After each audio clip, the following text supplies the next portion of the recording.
Welcome to Milk Drunk by Bobbie, a straight-up conversation about parenthood without the BS. We'll be featuring parenting experts, people you may recognize, and some others you might be meeting for the first time. Milk Drunk is brought to you by Bobbie, the mom-founded and led organic formula brand shaking the stigma around how we choose to feed our babies. Our goal is to have open and honest conversations that make parents feel less alone. Think group chat energy, but I'm not going to text you videos of my daughter singing Rent. You're welcome. I'm your host, Angelica Temple, and today's episode is all about transitions. Transitions when you start a family, when you expand a family, and also the transitions you consciously make as an individual to take care of you. In the second part of this episode, we'll be joined by Instagram sensations and overall delightful human beings, Kristen and Dina of Big Little Feelings. But first, we have superwoman herself, Ashley Graham. Let's get into it. Today, we have supermodel, author, mogul, podcast host, mother of three, under three? Ashley Graham is here, and we are so excited. Hello, Ashley. Hello, Ange. I don't know if I can say 3 under 3 anymore because now Isaac is 3 and the twins are 1. That's what I was wondering. That's why I kind of went 3 under 3. I know. He just turned 3 like 2 weeks ago, and the twins just turned 3 at the top of January, or 1 at the top of Jan. So, that's amazing. It's not as fun to say 3 under 4. So maybe I just need to have one more this year. Oh no! Is no, that no, a no, thing? no. Is that? Are we working with that? We're in full vasectomy mode. Yes. He's shooting blanks now. I don't have to be on a pill. Thank God. I am very excited for vasectomy mode in my household. Basically, the deadline is when I have to get this IUD out, the vasectomy is happening. That's what we did. I was like, this is just an easy deadline. It's medical. Let's do it this way. So that's where we're at. It's so easy for them. It really is. Yeah. It's like the easiest thing. Justin went shopping with me right after. He was not laid up in bed. He iced it. But Sure. Gotta ice it. Okay, so as much as I want to spend time talking about vasectomies, we can get back to that. The theme of today's episode is all about transitions. I think one thing you don't realize is that in the world of parenthood, there's the 0 to 1 transition, 1 to 2, and for you, 1 to 3. I went from 1 to 2, and it was like one of those things where no one had prepared me for how big that was and how different it was than being 2 parents with 1 kid. So talk to me about the mental, emotional, physical changes you went through going from 1 to 3 kids in your house. Well, Isaac was always such a joy, but it was also that constant confusion of, am I doing this right? What am I supposed to be doing? But I know that I know best because I'm his mom. Yeah. And this is so much fun. Of course, I want to do this again. And thank God I can. So when I was pregnant with the twins, I don't think it really hit me how hard it was going to be until they actually came into the world. And I just kept looking at my mom, whether it was an outward thank you or an inward thank you, it was like a constant because she was right by my side. Up until recently, we just actually had one more person come in and start helping us, but she's been my ride or die for the last 3 years. Me and Justin we're like, thank God for Linda. Thank God for Linda. Because it takes a village. Absolutely. And I was like, Mom, I don't know how you did it with 3. And the transition, I don't know what it would have been like from 1 to 2. And in fact, when it's just the 3 kids and I'm hanging out with all 3 of them and somebody comes in and just takes 1 and takes them out of the equation, I'm like, wow, 2 is so freaking easy. I don't know what people are complaining about. Totally. But I think for me, it was my body that changed and having my body be a part of my work. And it being something that is a topic of conversation and one that I'm going to be talking about for the rest of my life. That was probably the hardest thing for me. And up until recently, I also didn't really care to start working out and start eating healthy because I just kind of was in this mode of I just have kids to take care of. I don't have myself to take care of. Yes. And it's been a really slow progression of, okay, let's put this in the calendar. Let's put yoga on the calendar. Let's put Mm-hmm. 3 days of working out on the calendar. Let's, think about when am I going to do my acupuncture and whatever, other things that make me feel good, Mm-hmm. to start getting my physical self back. Because in so many ways, I'm like, okay, this is my new mental self. Yes. This Yes. overly process of, did this get done? Did that get The done? Who's list. watching the kids on that day? Oh my God, the never ending Oh my list. gosh. And I think that the word balance is one that comes with so many like parentheses around it, because it's balance with help, it's balance with communication, it's balance with discipline for yourself and for what your family needs. And we have really just been big communicators, and that is how this last year has really, like, we've just had to map out how are we communicating. But it has been quite the transition. And we moved from apartment life in Brooklyn for, I mean, I was in an apartment for almost 20 years, but now we're in a house, and thank God we're in a house. But Yes. it's just It's a big everything. transition. It's Yeah. everything. I mean, I think what you said about, it wasn't until recently that you started thinking about how you're taking care of your physical and mental self. I so relate to that. Because if I'm not fed and I don't have the sleep and if I don't feel fulfilled in my work, I can't be the mom that you need me to be. 100%. And not only that, but they're seeing a whole person. Your kids are Hmm. seeing that you're not just this one dimension, but there's other things going on. You mentioned communication is such a huge part for you and your partner and with your kids. What are tips or tricks you can share? How do you maintain that communication? Do you check in with each other often? What does that look like for you? Justin and I are really solid. Like, we were able to be married for 9 years before we started having kids. It really, I mean, it makes a difference. Like, It's if huge. if you are getting married and you want to have kids right away, kudos to you. But for us, I was so glad that we actually were able to have the time to be able to spend with each other. So we got to Hmm. know each other's everything, because you really still don't even know each other's everything until you Hmm. bring in kids, and then you get to know them on a whole other level, Oh, yeah. which is exciting and frightening and challenging all at the same time. Hmm. We also have mornings where we do prayer and meditation together, where we wake up before the kids. The alarm is set for 5:45. We're in it at 6. We're making breakfast at 6:45. It's like that. And it is so tough to keep that schedule, but it's something that grounds us and keeps us connected. Because for us, spirituality is a big deal, communication is a big deal, date nights, sex, just living together, and having all of that be so cohesive. Because in the midst of the chaos, in the midst of the morning breakfast being flung across the table, we can still look at each other and laugh, because if we don't have that, we can't laugh, right? And in this last year, we actually got away 3 times without the kids, like out, like one time out of the country, and no, 2 times out of, no, one time out of the country, 2 times out of the state. So we really value our marriage and our Hmm. alone time. Yeah. I think the date night thing is huge. And I also think that creating the village where your kids know that there are other people that can support and care for them and love them is actually a crucial piece of it. Like, one of the best compliments when people come into my house and they're visiting or they're working or whatever it is that they're doing in my home, Yep. I get always the same response. There is a peace and a calm here, and your kids are so friendly. They just come up to me. And like, Mhm. those two things will It's the always be the best. best compliment to me, because my kids are never the type to be like, "Oh, yeah, I want mommy or daddy." They like walk right up to you. "Hi, my Yeah. name's Isaac." Roman, he's like, "Hold me. I just want to be held." And Malachi Oh, just wants to do a house tour. He's like, "Let me I show you love this. Let me that. show you that." And I love that as well. And I think it's because we've had this revolving door of family and like Hmm. my team and Justin's team. Like, we just are always those people that are like, just come out, pool parties. Like, we like a full, loud, embracing home. And that's how Justin's mom did it. That's how my mom did it. And we're really taking cues from our past.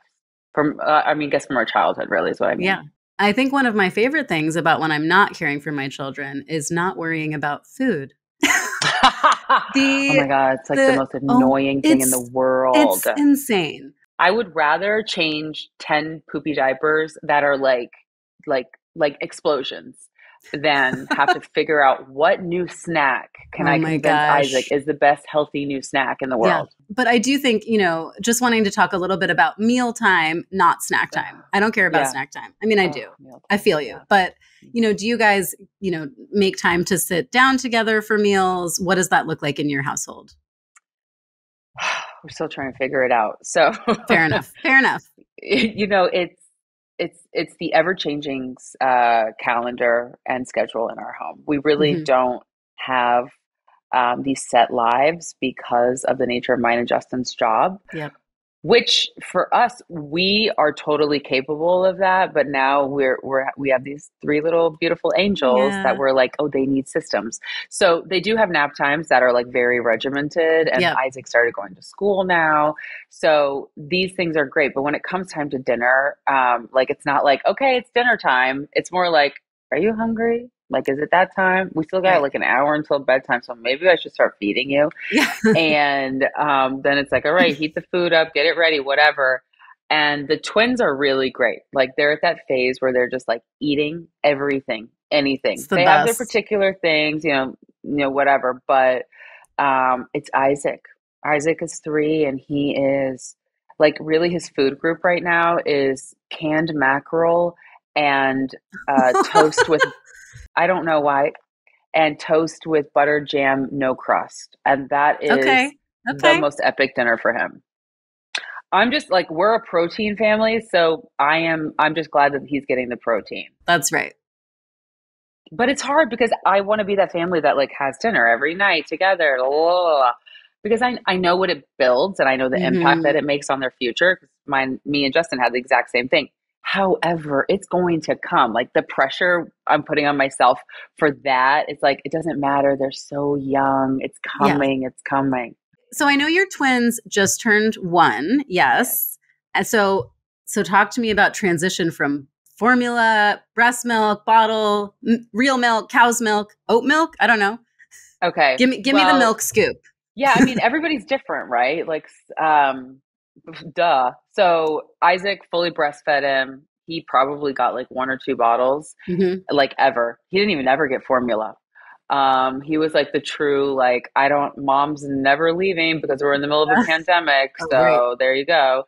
And then the twins, I was like, I can do it. I can not do it. Okay. And I ended up stopping at like 5 months, I Okay. think, Yeah. which I was so freaking proud of myself. I fed Yeah. twins, and Insane. I did it at the same time. Every time one of them was hungry, like I was like, nope, if you're hungry, you're eating too. So I would always pop them on at the same time.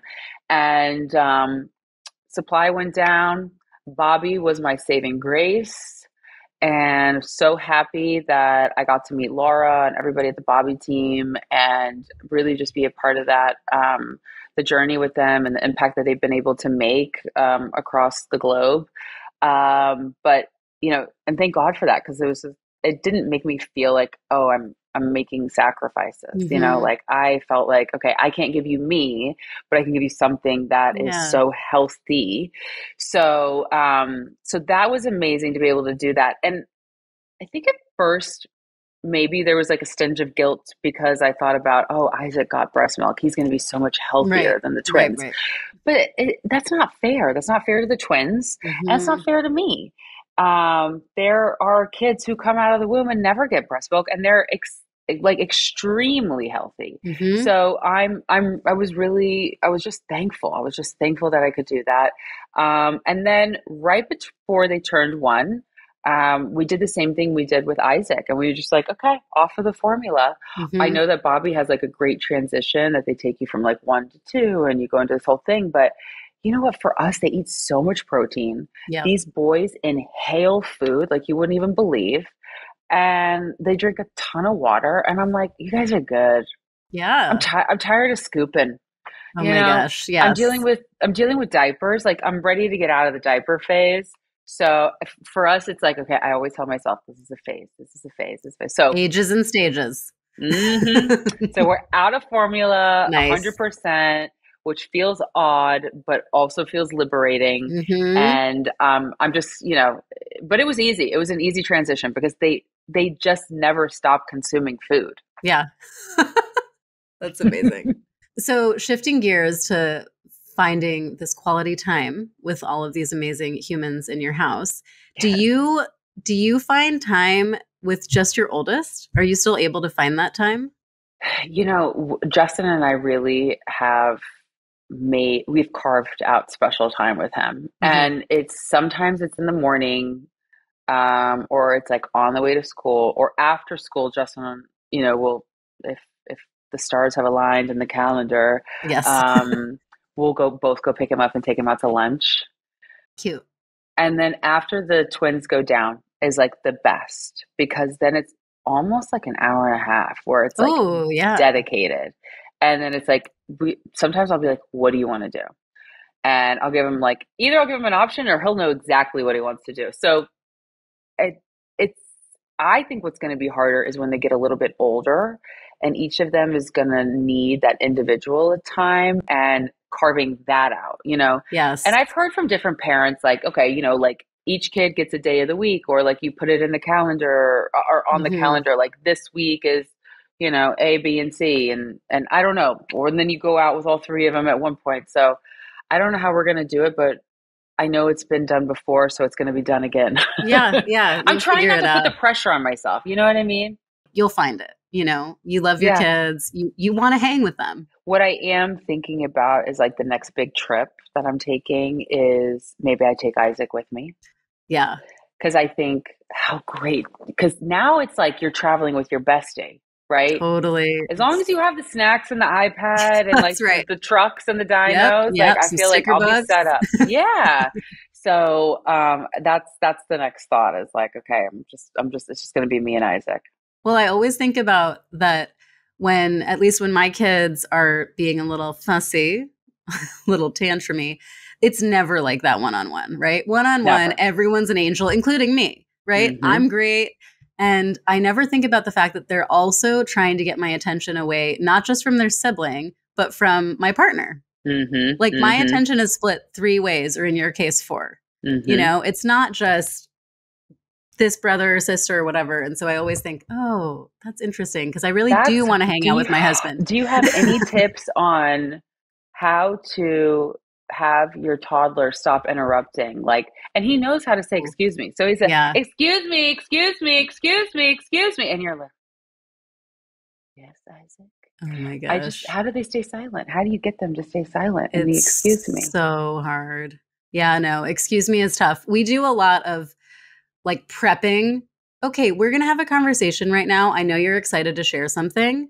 I'm going to let you know when it's your turn. And if there's something you really need to share before then, say excuse me. So The there's a prep. lot, it's like a lot of prep. And sometimes I feel ridiculous. I'm like, oh my God, do I really need to give like a meeting outline for this car ride? But it helps. And Yeah. hopefully it becomes ingrained. That's the hope, Yeah. is that then I don't Yeah. have to do the agenda. But shifting gear, I want to shift gears a little bit because I know a big thing for you is all about confidence and this Mm. concept of unshakable confidence. And I think a lot of our confidence is rocked when we become parents, right? And especially with the second kid or kids, because at least with my first, who was like very steady, I was so smug. I'm like, she sleeps through the night, like everything's great, she eats everything. And then you have the second, and you're like, oh, this has nothing to do with me. She's just her. Okay. Blame shifting. Right? Right. So talk to me, how do you find confidence in your new self? Mm. What does that look like for you? I think with each kid, I got more confident. It was like, I got this. I was so prepped. Speaking of prepping, right? My mom prepped me. She was like, each kid is different. You will never have the same. You will never have the same conversation. It will never be. You might have moments where you feel like, oh, they all kind of do this similar thing, but it's just not going to be that. So just be ready for that. And I think because I felt prepped by my mom. And I like to talk to other women just in general, but specifically when I was pregnant, I was like, what am I getting prepared for? Like, let's be honest. And so I think walking into twins, I felt like I had talked to enough twin moms that had multiples, beyond just the one set of twins, that I felt really comfortable. And the best piece of advice that I got was, your oldest will never forget that you said no to him to take care of the infants. And that stuck with me. And so just taking those little tidbits, I think, made me really confident walking into this aspect. I think it was just like, how do I wrap my head around the fact that my life is now forever changed because I can't be ever again be the selfish person I was before I had kids, Mm-hmm.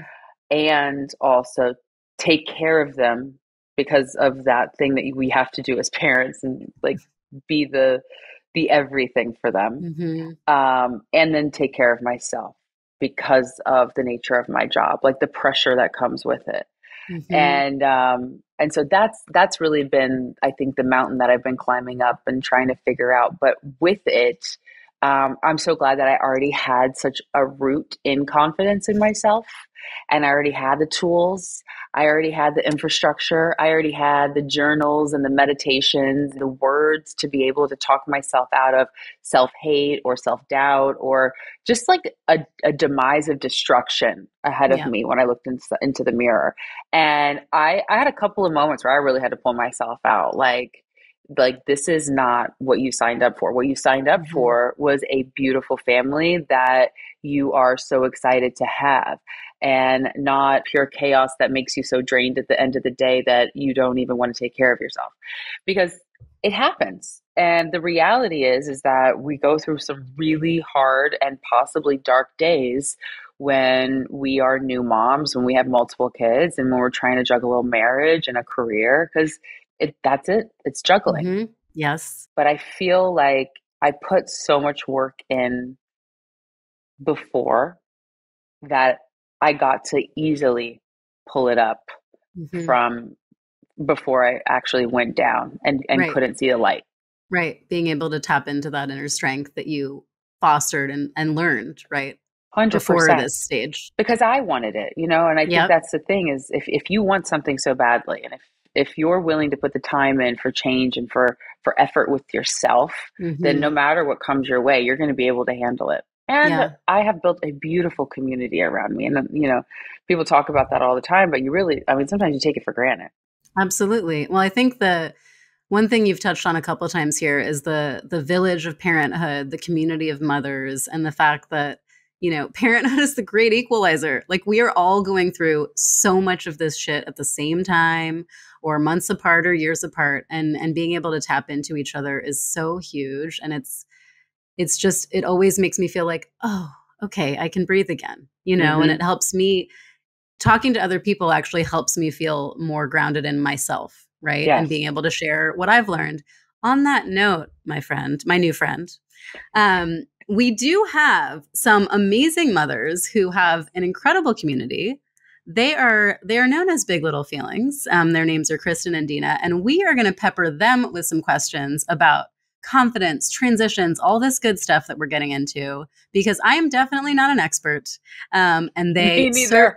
they certainly are. So let's bring them on. I'm very excited. I feel like I'm hosting a talk show where I just got to bring on surprise guests. It's very fun.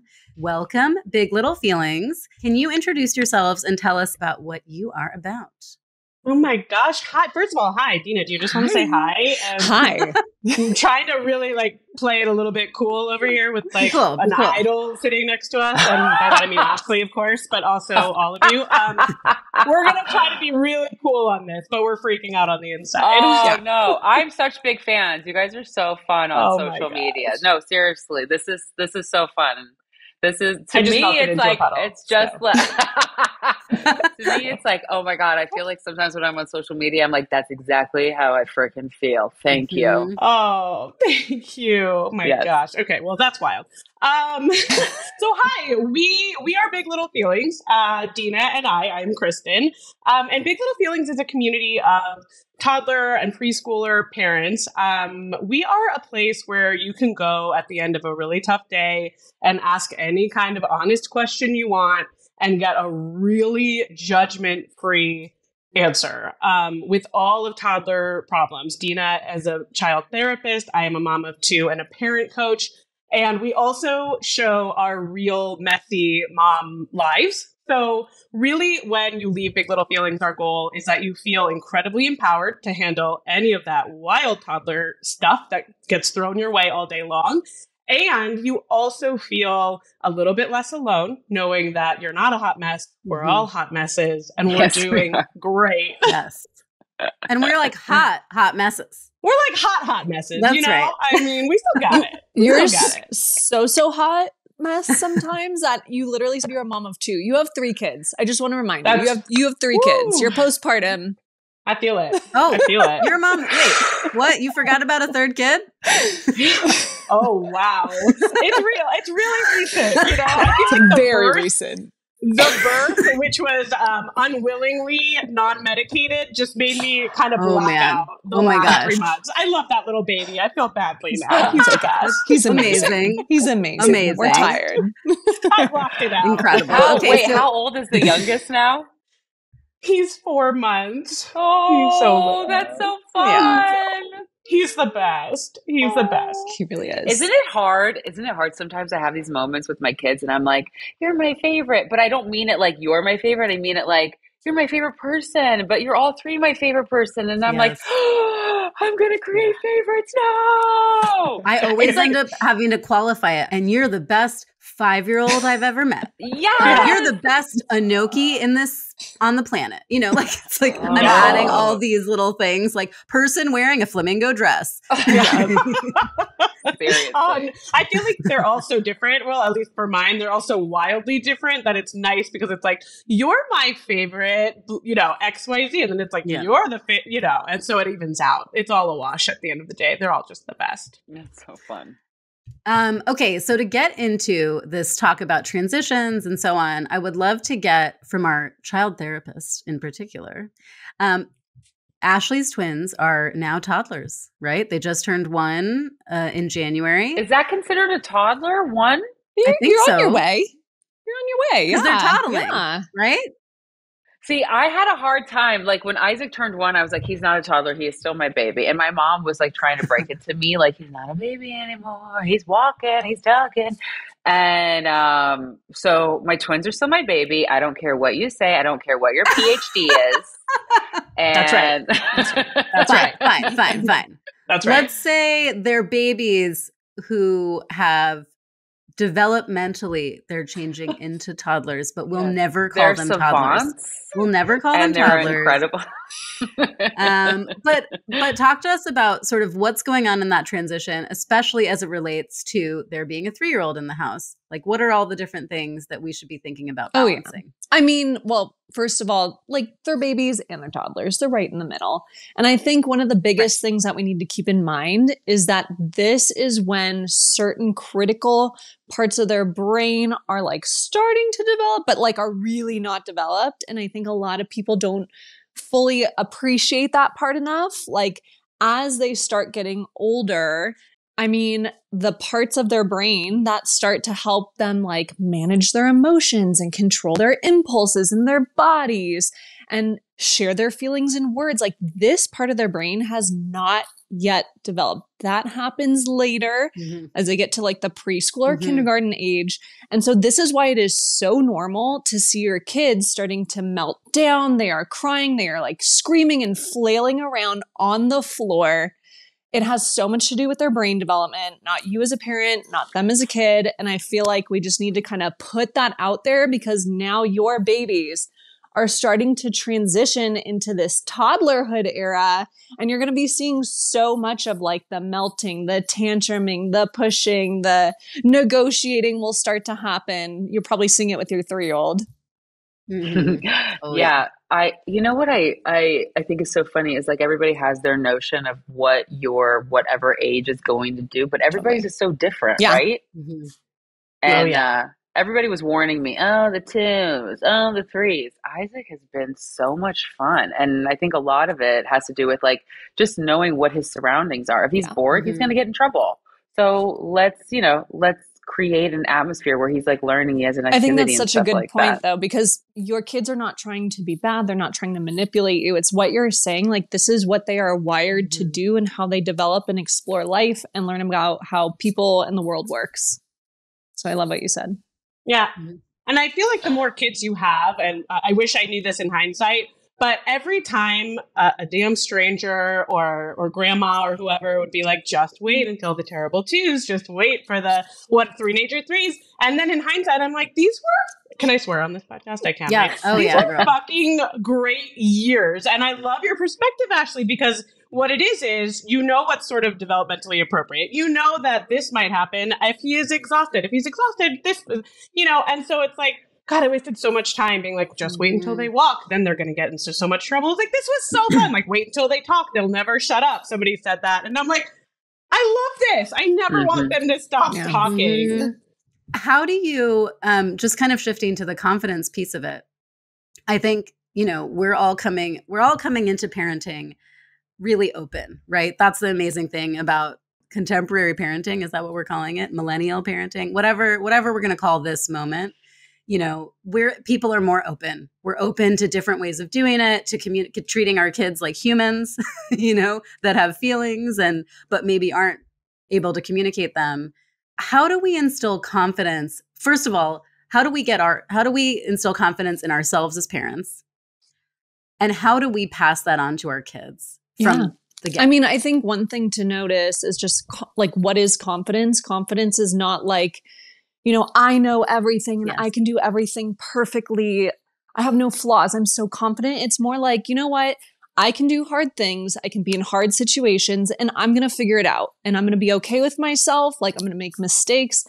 That is real confidence. And I feel like that comes into parenting so much.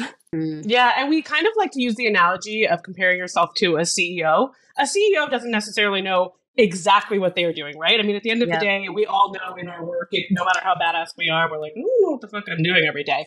But a CEO has to kind of instill that confidence, not only within themselves, but just portray it for their employees, right? And they're also not supposed to sort of be like domineering and like, do it my way or the highway. We sort of love that analogy because you may not know everything in the entire world, but you know what? I'm the leader of this ship. I'm going to guide you safely. I want your input.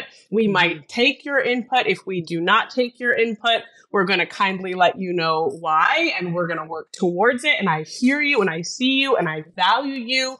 And I'm that strong leader of this ship. And that for me is really important because some days I just have to fake it. You know what I mean? Like some days I am just putting on a show, but the safer that they feel. And that means even saying, you know what, I hear you, buddy. You really want more screen time and we're all done right now. I'm putting on a show when I'm saying that really confidently, really, really like, not strictly, right? But just saying it really, really confidently. And this is what's happening. And then just weathering the storm that happens. Like, I know they're going to feel safe when I am somewhat confident.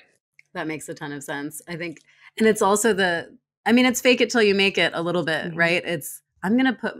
I know what I'm supposed to say. I can do this.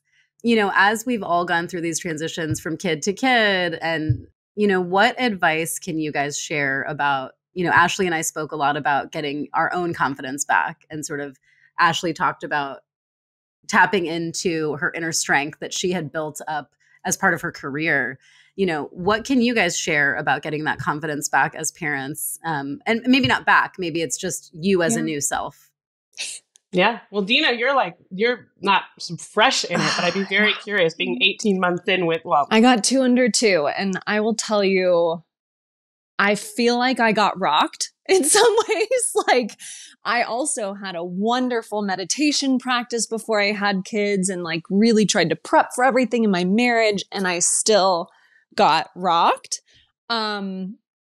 For me, I feel like what helps me with my confidence is 2 things. Like remembering that I am just a human. I'm literally a therapist, a psychotherapist trained in all of this since I was like 16. I've been obsessed with neuroscience of parenting and how kids develop and thrive. I literally make so many mistakes all the time. I lose my cool. So just remembering that I'm human actually helps me feel more confident. Like I don't have to be perfect and I am going to slip up and that's got to be okay. And I can't beat myself up for it, even though I do sometimes. And the other thing I think is like having concrete game plans in my pocket. So kind of like Kristen was saying, sometimes you're in a really tough situation. Your kid is screaming, they're melting down. I just need to like have my game plan and sometimes fake it through, but like, okay, I'm going to acknowledge those feelings because it is okay for them to feel sad. And I'm going to hold that boundary because that is step 2. I'm going to hold the boundary and, you know, the iPad's going bye-bye and then I'm going to weather the storm. And, you know, step 3 is you give them a choice and try to help them have a little bit of age appropriate power. But like having these concrete steps and tools in my pocket for me does help me feel more confident. I really am like not afraid to do trial and error with my kids because to the point that Dina was saying, like I'm just a person trying to figure this out, and I think a lot of parenting is trial and error, learning from my parents the pros and the cons, and also taking from the families around me and what I like that I've seen, what I have not liked that I've seen, and trying not to judge because every family is so different. But what I've realized is that like I'm not making mistakes. Actually, I'm just doing this trial and error period because Isaac might be so different than Malachi. Malachi might be so different to Roman, and I could just keep this cycle of like, well, each kid's just going to get a part of my trial and error. So I'm going to figure it out. And then when I need like my hotline, it's like, okay, you know who your peeps are. 'Cause I like to take advice specifically from people that I would switch positions with in life. And I'm not just talking kids, I'm talking career, marriage, my skincare routine.